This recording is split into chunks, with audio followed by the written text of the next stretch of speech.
The outpost was dead, yet its signal still pulsed across the wasteland, drawing the living into a trap built by the dead.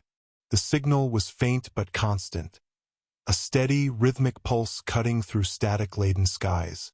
Every 27 seconds, it repeated. A simple digital beacon, Outpost 47, active, requesting support. Sergeant Elias Kane crouched behind a ridge of shattered concrete and twisted rebar, scanning the horizon through his cracked binoculars. The outpost loomed in the distance, a monolith of steel and concrete rising from the desolate wasteland. Its antenna still blinked faintly in the dusk, defying the silence of the world around it. "Looks dead to me," muttered Jax, the squad's mechanic, leaning against a rusted exosuit frame. "So why the hell is it still calling for help?" "That's what we're here to find out," Kane replied, lowering the binoculars. His voice was calm but tight, like a cable about to snap. "Command thinks the outpost has intel on Hive movements. Could be the break we've been praying for."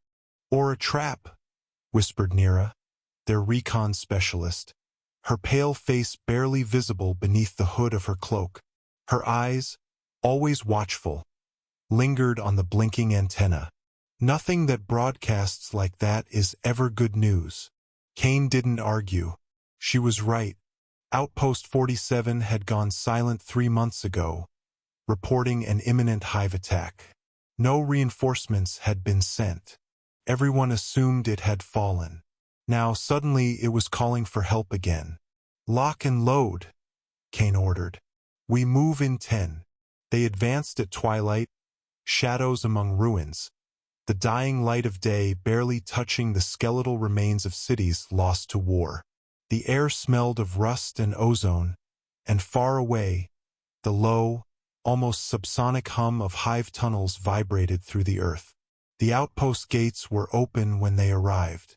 Kane stopped just outside the perimeter, raising a hand to halt the squad. The gates, thick slabs of alloy designed to withstand artillery, had been pried apart from the inside. Deep gouges and acid burns marred the metal. Jax whistled softly. "Hive work, no question." Nira scanned the ground with her motion detector. No movement, no life signs. "That's worse," Kane said grimly. They entered cautiously, weapons drawn. The courtyard was littered with abandoned drones, their limbs twisted and melted. Automated turrets hung limply from their mounts, barrels eaten away by acid. Blood, both human and machine, stained the cracked concrete. Inside, the silence deepened. The command center was on the 3rd floor. They found it easily enough by following the trail of bodies, what little was left of them. "Skynet units," Jax muttered, crouching by a half-melted endoskeleton. "But look, some of these, they're human." Nira knelt beside a shredded uniform. The insignia still clung to the charred fabric. "Resistance." Kane felt his stomach knot. This was a joint base. That was impossible. Skynet didn't do joint bases. Not willingly. "Sergeant."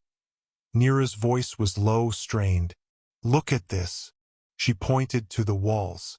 Symbols had been carved into the metal. Not written, clawed.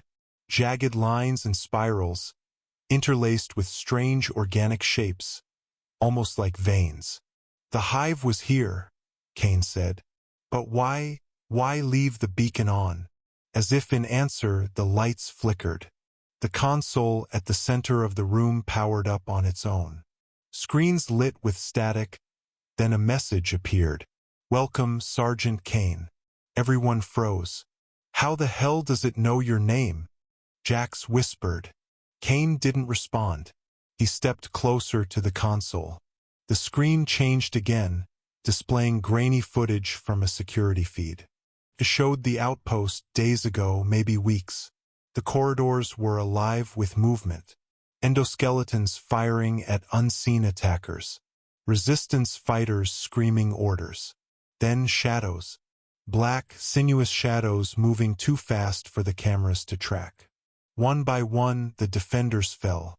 Acid sprayed. The feed cut to static. Another video replaced it. This time, the camera was inside a sealed lab. Something was on the table, a captured xenomorph drone, thrashing against restraints. Skynet scientists circled it, analyzing, dissecting. Then, alarms blared. The drone broke free. The recording ended. Kane's throat felt dry. They were experimenting on them. Why? Jax asked. Because Skynet doesn't stop, Nira said softly. Not even when it's suicidal. The console flickered again.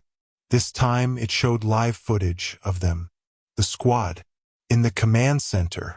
From a camera mounted in the corner of the room. Then, beneath the feed, text appeared. You should not have come. The door slammed shut. Movement, Nira shouted. Her motion detector lit up like a flare. Everywhere, the floor trembled. From the vents above, a hiss echoed. Wet, inhuman. Something dripped onto Jax's shoulder. He looked up just as a sleek, black shape lunged down. The room erupted into chaos. Jax fired wildly as the creature tore him from the floor, its inner jaws punching through his skull with a sickening crunch. Nira emptied her rifle into the ceiling, hitting another as it scuttled across the walls. Acid blood sprayed, sizzling through metal and flesh alike. Kane, we're surrounded. I know, he roared, blasting a drone in half as it leapt for him. Fall back. But there was nowhere to fall back to. The hive was everywhere, pouring from vents, tearing through walls.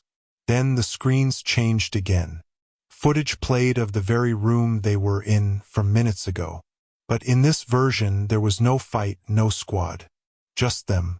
Xenomorphs, crawling over the consoles, staring directly into the camera.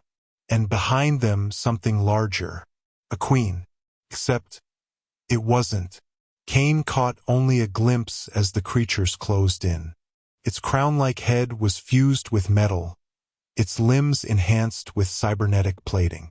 Red optics burned where eyes should not be. Run! Kane bellowed, shoving Nira toward the emergency hatch. They burst into the corridor, sprinting past piles of corpses, acid hissing at their heels. The hive shrieked behind them, a living storm.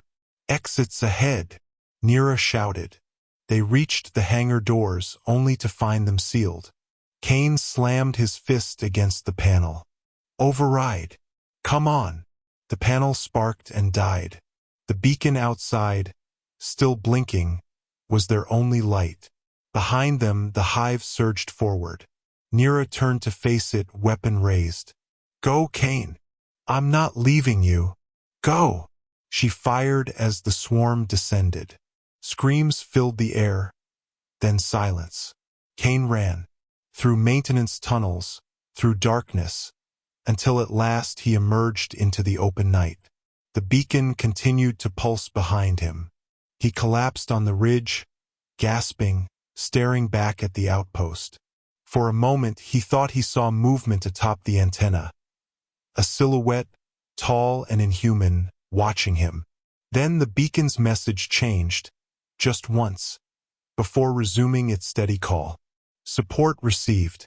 Mission successful. Kane turned and ran into the wasteland, but deep down he knew. The outpost wasn't calling for help. It was calling for them. And now it had found a way to keep calling, forever.